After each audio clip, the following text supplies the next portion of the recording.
The David Webb Show on Sirius XM Patriot. I'm joined by David Goodridge from the Australian TEAParty. Now, one of the most pleasant ways to start my day was a call from David, as over the years we've talked to each other. In Australia on Thursday, which, of course, they're a little bit ahead of us, it's now Friday there, they axed a very divisive carbon tax after a long-running political debate.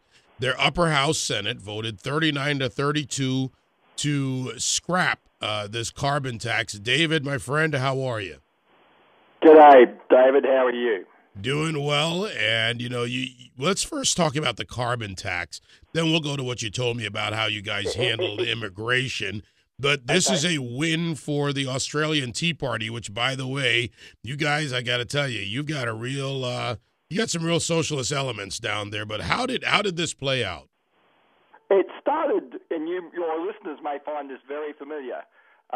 In 2007, the left won the government in Australia, and they had a new extreme left leader, a new first ever female prime minister, a great supporter of Barack Obama.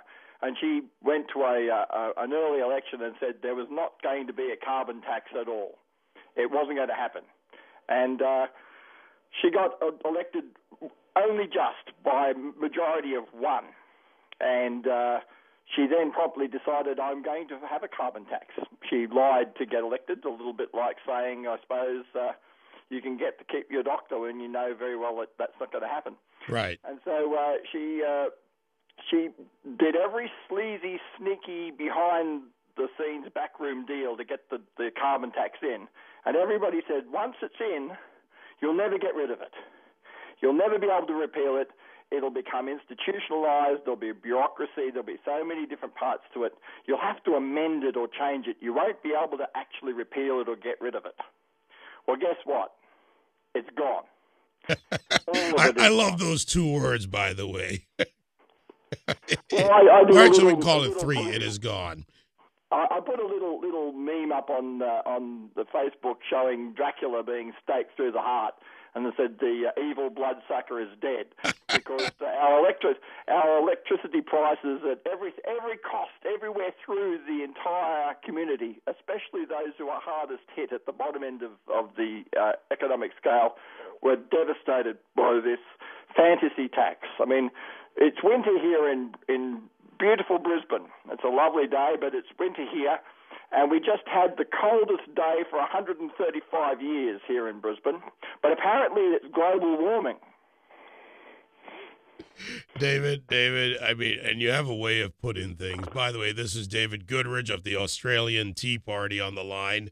David, when you called me, and it's, this needs to be told to the American audience, because the similarities between your socialist and our soon-to-be or on his way to being European socialist, if he could get it any further, they're both in the business of taxing the problem rather than looking for solutions. And there's something key to what you told me this morning, our time this morning, and that is that now you can have a debate about real solutions, not just a tax on the problem.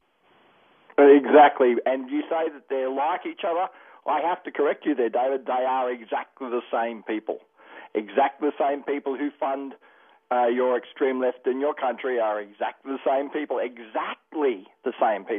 that fund the extreme left in our country. And their ideas are not similar. They are exactly the same. So really we are fighting the same fight, different faces, different names, but they are behind the scenes the same people, exactly the same people. And that's one of the things people don't realise, that many of the things in this country of the extreme left are funded by George Soros. Many of the things in the extreme left in this country are financed by the same people that own progressive car insurance in the United States. They also are in Australia. Your listeners probably don't understand that, but we are all fighting the same enemy. Different ways, slightly different variations. But the reason why the carbon tax took till yesterday to get rid of is because there's a disconnect between the election, which was held last September, and the Senate terms, which expire.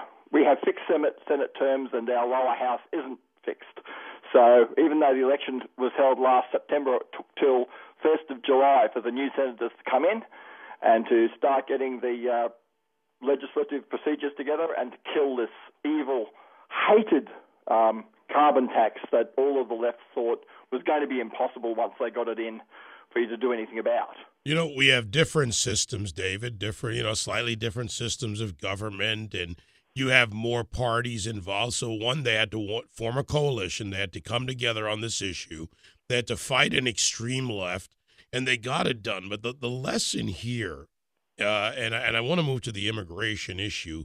Of course, that, as you know, is just boiling over here in the U.S. But the lesson that I hear in the conversation we had and the one we're having now and the one I want to convey to the Patriot audience, to the American audience, is that when you come together on an idea and you come together to look to first get rid of a bad idea and then begin to have a debate on what you can do, not promising a rosy pictured outcome, that people will come together as they did in Australia. Well, it's so important that we have a history in this country, like you do in yours, of people getting elected, saying one thing, and then they do something else when they get in. In this situation, I think all of the various politicians realised they wouldn't be in the position of forming this coalition unless they'd said that they were going to vote to get rid of the carbon tax, because it was a universal thing of all of the population. They were all against it. It's just a few of the elite of the political parties were supporting it on all sides. But the people were dead against it, and they had their will finally actually put into practice, which is so rare, and it's so important that happens. And on immigration, it's exactly the same thing. Well, let's talk about that for a minute, because there's a lesson. Again, David, you are giving us lessons in how to get things done. You, of course, in your country, in Australia, have an immigration problem. Or has it had? Well, it's always going to be somewhere there, but you've done something significant. What happened and how did it play out? We had a situation where illegal immigration after September 11. Remember that John Howard was a long-term Australian Prime Minister who decided that he was going to determine Australian immigration policy, thank you very much, and not the extreme left. And so he was roundly criticised. In fact, the Washington Post criticised him when he visited Washington for being so inhumane to these Middle Eastern refugees from Afghanistan that he turned away, that he tried to stop from entering Australian waters and becoming refugees. But the funny thing about that article in the Washington Post was it was on September 11, 2001 that they published that. And it really is a bit of a lesson that we all need to know, and that is that we have to stop people coming in as illegal refugees along Australia's wide, open coastline. People say, it's impossible, you'll never be able to stop it, and yes, you can. Since the new government came in, the stream of illegal boat people, thousands happening every couple of weeks, has been stopped to zero. And I'll say that again, to zero. None, not one, has been able to get in. And if anybody ever did try to, not only would they be immediately deported, but nobody related to them or associated with them would ever get a chance of any type of immigration under any circumstances. And people say, oh, gee, that's a bit extreme, isn't it? But it worked. The battle is between the ears of the people that sent them. People wouldn't be sending their children to the United States if they thought there was zero chance of them getting in. There's another side of this. There's another side of this that you brought up, David, and that is about the, people die trying to get there illegally. And now that issue has also been removed. Of course, here we have the deserts, broad areas, and God knows who or what happens in Mexico between, say, Guatemala and the U.S. But that has also pretty much zeroed out the death as part of this equation. Well, they're not political refugees, despite anything that they call. They're all economic refugees. And it's cost-benefit analysis. They won't come if they think it's too hard, and they won't be successful. As soon as he changed the rules, suddenly they just don't come. The only way to stop people drowning on the rivers and things trying to cross the deserts, etc., is to make them not want to come. And the only way to make them want to not come is to make them absolutely aware they won't be successful. And if they're not successful, you don't need to spend a huge amount of money doing it, policing it. You only need to do that at the beginning. Once it gets down to a tiny little trickle, you don't need to have huge amounts of money spent to police your borders. People think, oh, it's such a difficult problem. It's not, because the battle's not on the border.